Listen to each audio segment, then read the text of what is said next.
L'Esprit nous libère du péché et nous fait enfants de Dieu, comme nous le voyons dans la lettre de Saint Paul aux Romains, chapitre 8.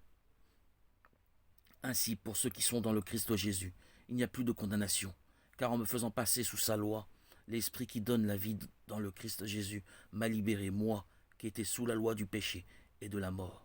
En effet, quand Dieu a envoyé son propre Fils dans notre condition humaine de pécheur pour vaincre le péché, il a fait ce que la loi de Moïse ne pouvait pas faire à cause de la faiblesse humaine. Il a détruit le péché dans l'homme charnel. Il voulait ainsi que les exigences de la loi se réalisent en nous, qui ne vivons pas sous l'emprise de la chair, mais de l'esprit.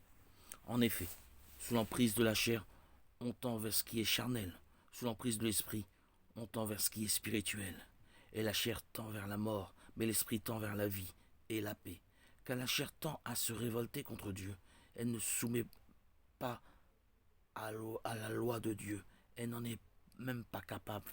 Sous l'emprise de la chair, on ne peut pas faire plaire à Dieu. Or, vous n'êtes pas sous l'emprise de la chair, mais sous l'emprise de l'esprit, puisque l'esprit de Dieu habite en vous. Celui qui n'a pas l'esprit du Christ ne lui appartient pas. Mais si le Christ est en vous, votre corps a beau être voué à la mort à cause du péché, l'esprit est votre vie, parce que vous êtes devenus des justes. Et si l'esprit de celui qui a ressuscité Jésus d'entre les morts habite en vous, celui qui a ressuscité Jésus d'entre les morts donnera aussi la vie à votre corps mortel par son esprit qui habite en vous. Ainsi donc, frères, nous avons une dette, mais ce n'est pas envers la chair. Nous n'avons pas à vivre sous l'emprise de la chair. Car si vous vivez sous l'emprise de la chair, vous devez mourir. Mais si par l'esprit vous tuez les désordres de l'homme pécheur, vous vivrez.